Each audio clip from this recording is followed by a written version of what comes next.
책 주목, 책을 추천해주는 목사 임상훈입니다. 책 주목에서 70번째로 읽어드리는 책은 데이빗 시멘즈가 쓴 치유하시는 은혜입니다. 데이빗 시멘즈 목사는 인도에서 선교사 부모 밑에서 출생했고 자신도 16년간 인도에서 선교사로 사역했습니다. 지금은 에즈베리에서 목회학을 가르치고 있습니다.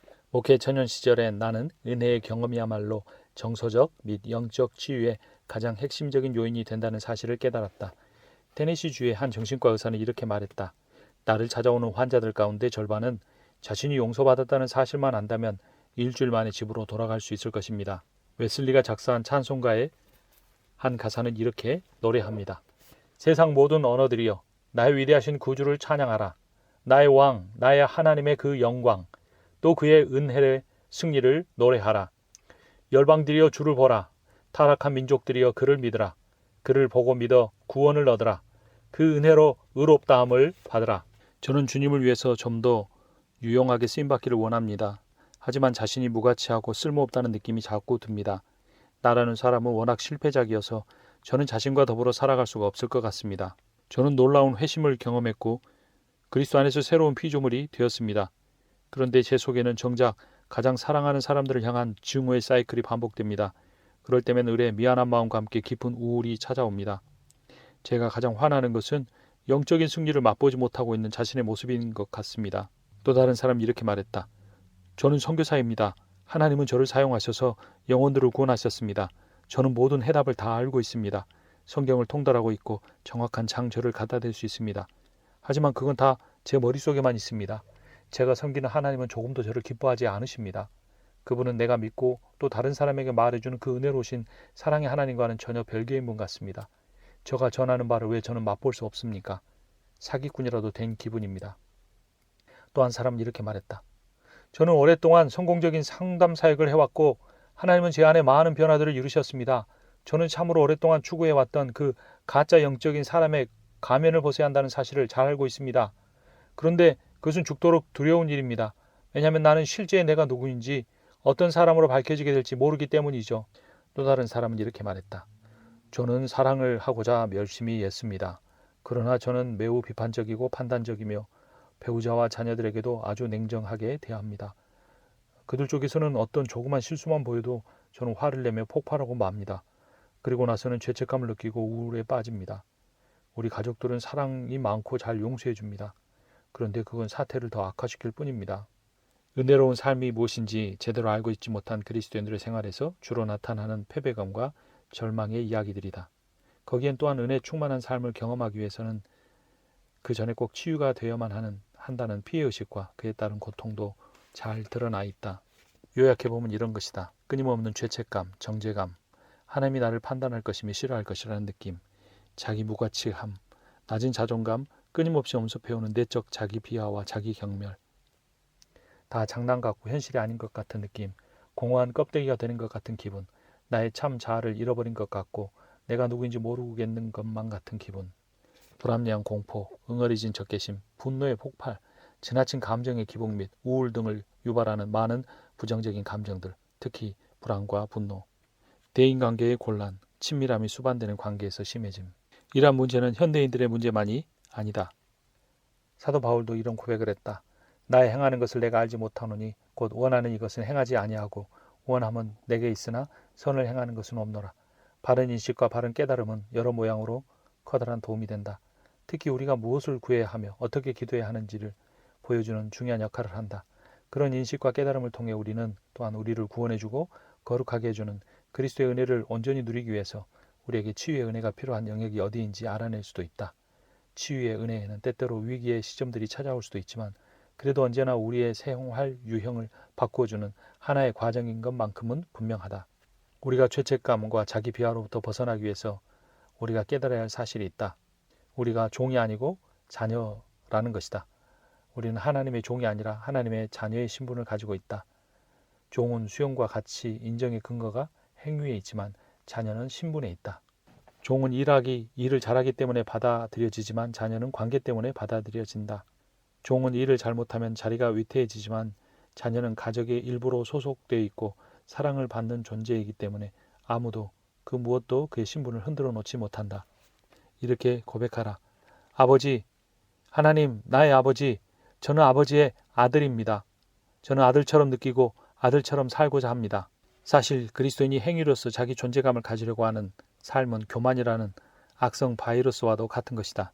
인생에 있어서 중요한 모든 것이 우리가 완벽한 행위를 보여줄 수 있느냐 없느냐에 달려있다고 생각해서는 안 된다. 그것은 자신을 의지하고 의뢰하는 은혜와는 정반대되는 행동이기 때문이다. 하나님에 관하여 믿지 말고 하나님을 신뢰하라. 가슴으로부터 그분과 더불어 살아라. 신앙이란 교리적인 것이 아니고 관계적인 것이다. 하나님의 사랑과 은혜가 과연 무엇인지를 실제로 깨달아야 한다. 이것이 가장 중요하다. 하나님은 우리의 행위가 마음에 들지 않아도 언제나 우리를 받아주시고 사랑하신다.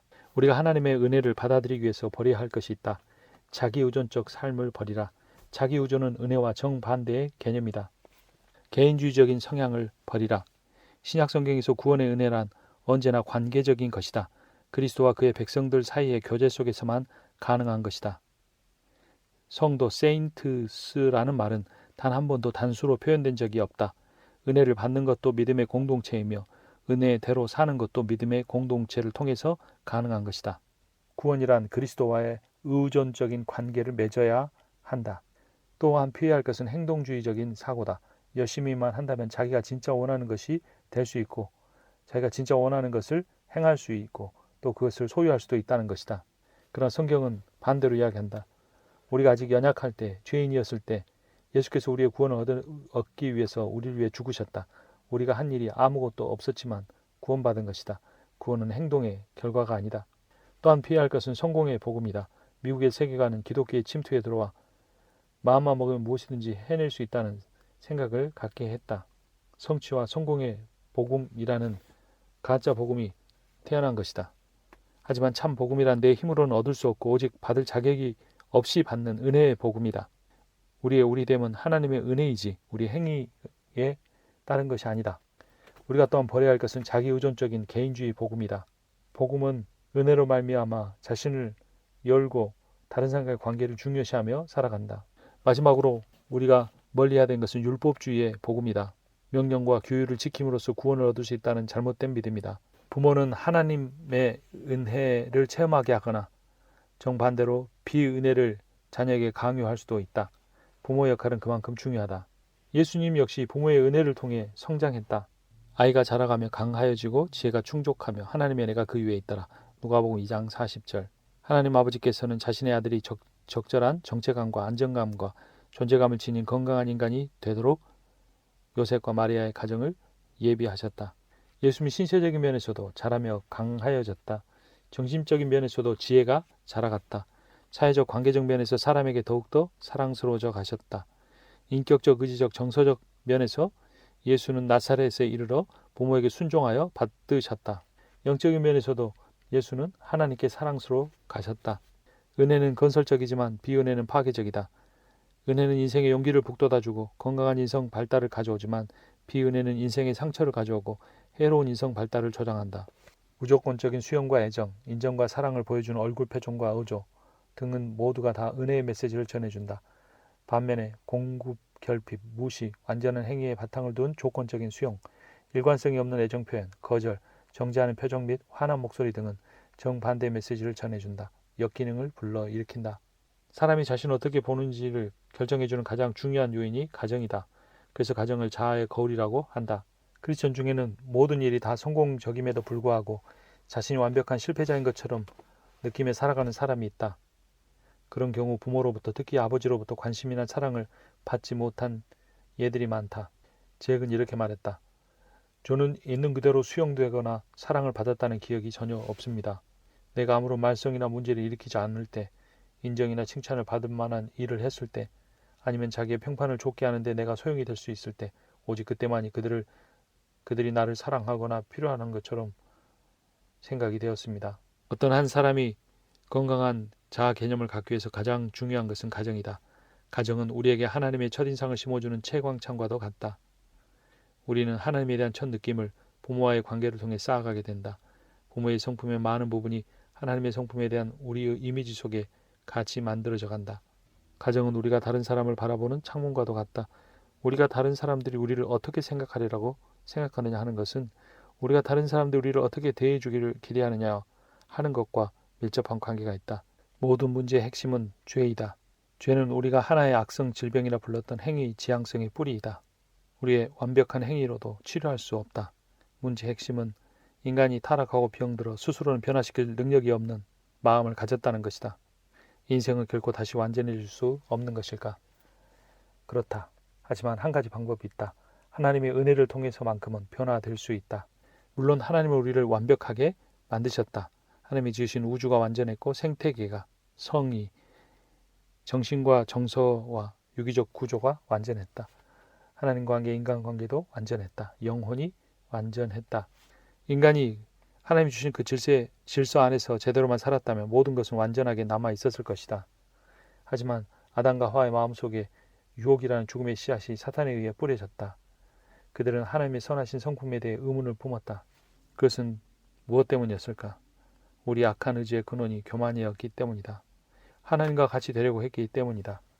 그래서 하나님 이상이 된 것이 아니라 하나님 이하가 되고 만 것이다. 타락으로 말미암아 불완전한 세상이 되었다. 그런데 아담과 하와가 하나님과 같이 되려고 하는 순간 하나님이 첫 창조의 완전함은 잃어버리고 말았다. 타락으로 말미암아 불완전은 온 우주에 속속들이 배어들게 되었다. 피조물이 불완전함 가운데 있는 모습이 로마서 8장 19절에서 22절에 나타나 있다. 해산의 고통 속에서 탄식하면서 썩어짐의 종노릇하고 있다. 우리는 자연 및 생태계의 완전성을 잃어버린 것이다.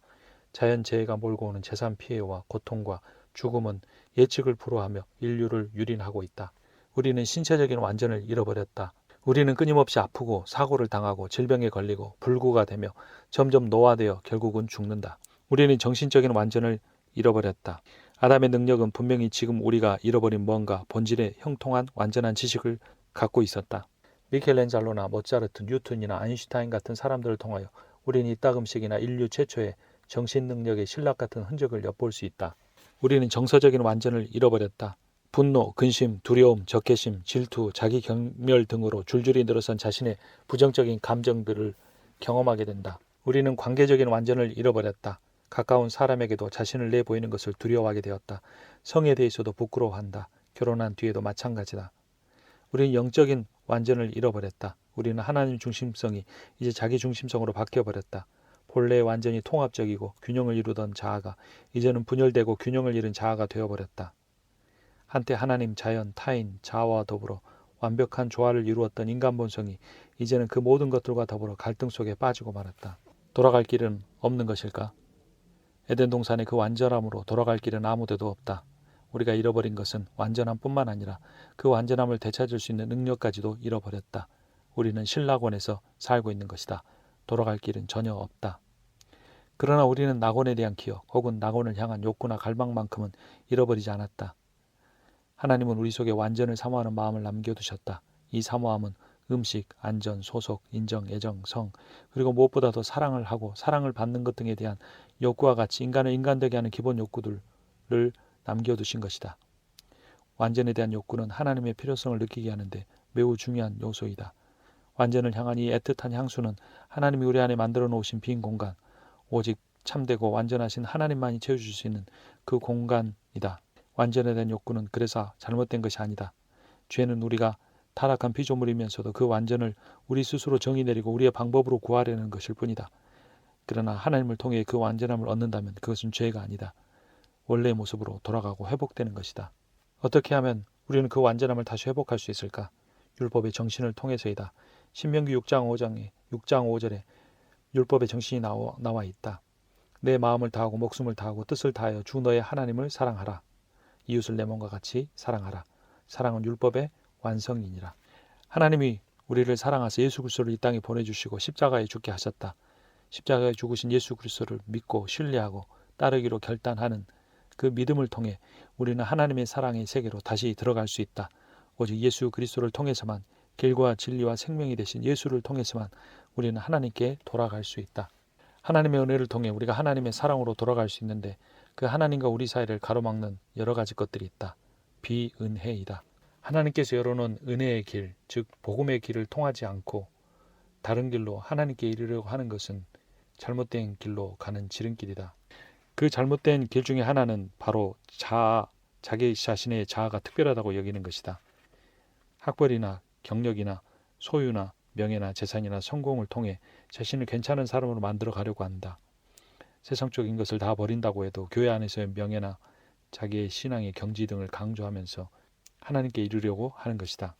이런 사람들은 자신이 남들과 다르고 특별하고 우월하다는 걸 보이기 위해서 살아간다. 그러한 사람들은 교만과 낮은 자존감의 독특한 조화 속에서 살고 있다. 그리고 무시무시한 교만에서 비롯되는 자기 비하로 인하여 끊임없이 괴로워한다. 그들은 누가 하기 전에 자기들이 먼저 자기들을 끌어내림으로써 스스로를 또한 거부한다. 이런 식으로 하여 그들의 초인적 자아 속에 들어있는 위장된 교만은 언제나 손닿지 않은 채로 남아있게 된다.